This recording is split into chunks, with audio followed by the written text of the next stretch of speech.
Hello everyone, my name is Corey. Today will be my first review series of Boruto 2 Blue Vortex. It basically it starts out with Sarada, Shikamaru, and Konohamaru in the Hokage's office. It's Sarada Sarada shouting at Shikamaru, asking to rescind Boruto being like a rogue ninja.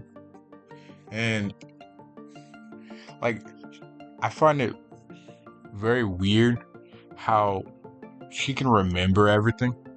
It has to be something to do with Ada or her bloodline or something. Cause ain't no way. Cause how can something that powerful not affect her? Omnipotence. Omnipotence? Whatever. You know what it's called. Alright, but let me go back.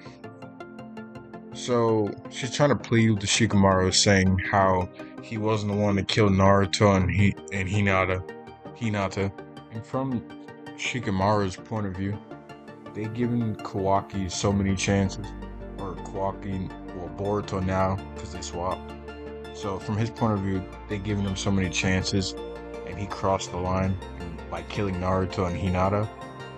And she's basically trying to convince him that he's not guilty.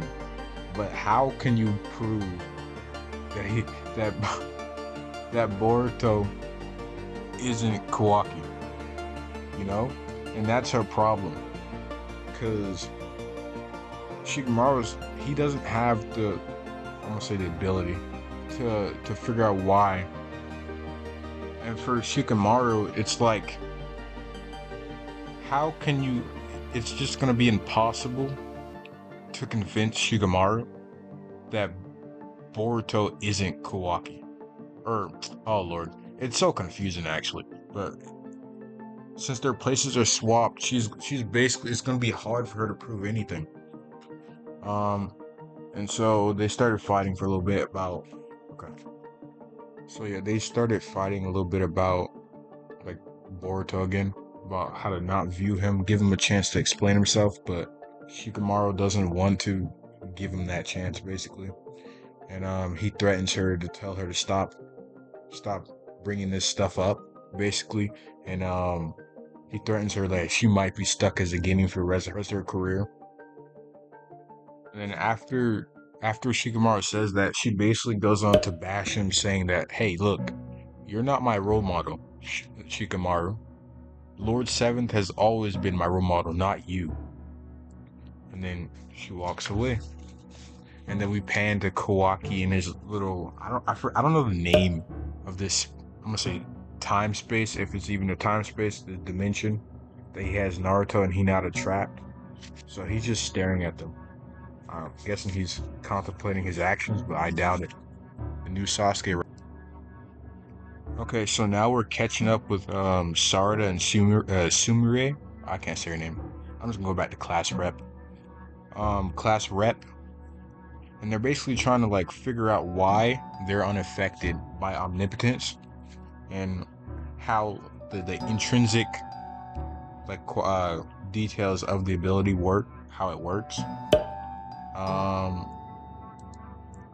And from what I understand about their conversation about it, it's basically like how people will notice these little paradox moments, but their brain will be rewritten to forget it again over and over until it gets to a point where no one just remembers.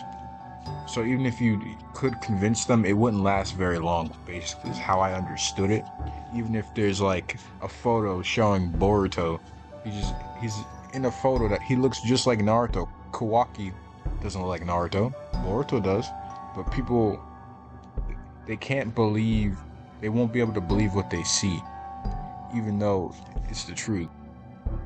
And so all this omnipotence talk gets Ada to question Sarada and class rep about hey, how are you two able to remember everything? And then she questions, oh, are you really charmed by me? And then it's I feel like a while, was it part one?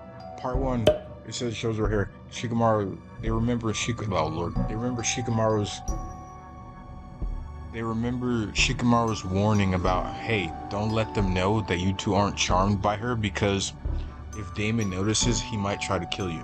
Basically, that's what they remember in this moment.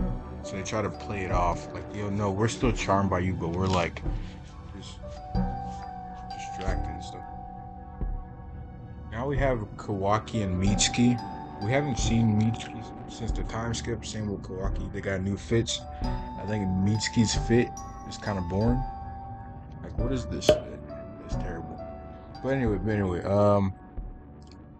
so Mitsuki's on edge about trying to kill Kawaki, aka Boruto. Um, Pause. And Kawaki's basically, he's like kind of disgusted that Mitsuki's following him, and he doesn't really understand why Mitsuki's following him, but he does not realize that to Mitsuki, Kawaki is his son, which used to be Boruto, which technically still is Boruto. And so he doesn't understand who Mitsuki is as a person, basically. That's what it feels like. And Mitsuki's questioning Kawaki, like, are you really my son? I don't know, basically. Alright, so we have Himawari introduced. It looks like she's training with Chocho. She's throwing shuriken, dodging, sparring, basically. Oh, looks like she lost. Who's this? I forgot what team number they are.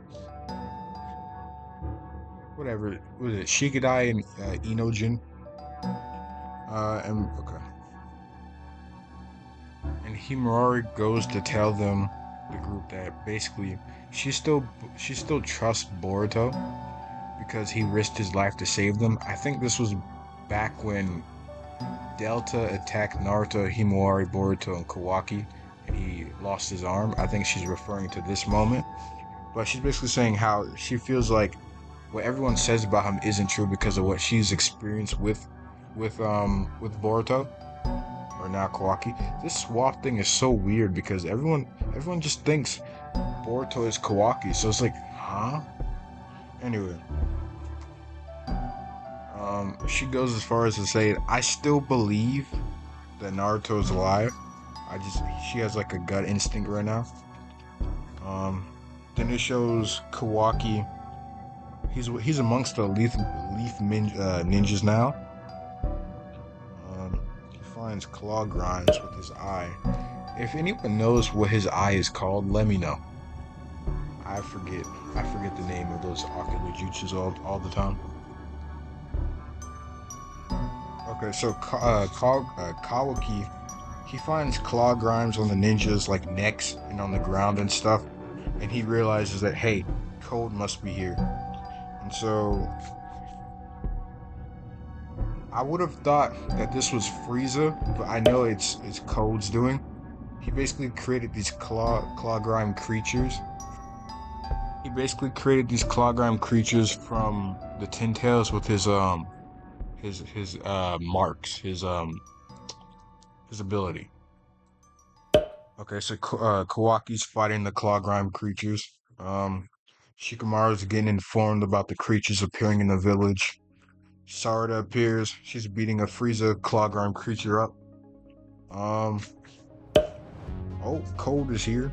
I like Code's fit. It's fire. He looks like a Castlevania villain to me, like a vampire. He's basically saying, I'm attacking the village to bring Boruto out, so he's trying to goad Boruto into appearing to come protect everyone. And then Boruto makes one of the most epic entrances so far in Two Blue Vortex, stepping on Code's face. And yeah,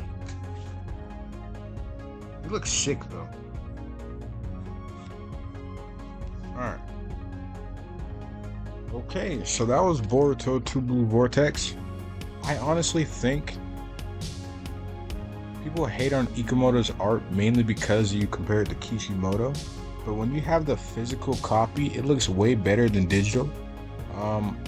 Currently, as of recording this, I am on chapter 34 or 35. I don't remember which number. But I thought to do like a review series on this book, like currently, because I forget a lot of things, and Boruto is monthly, so it's like, hey, I might as well just, if I want to reread, I might as well just do a review of it, of everything that happened before. And so yeah, I plan to make this like a continuing thing. This is just for fun. I'm always try to keep my knowledge in context to the chapter I'm reading. Like, I'm not going to try to like super theorize about what's happened or about what's going to happen, because I am technically ahead. But yeah, if you like this type of content, just keep enjoying. Subscribe, please. Bye.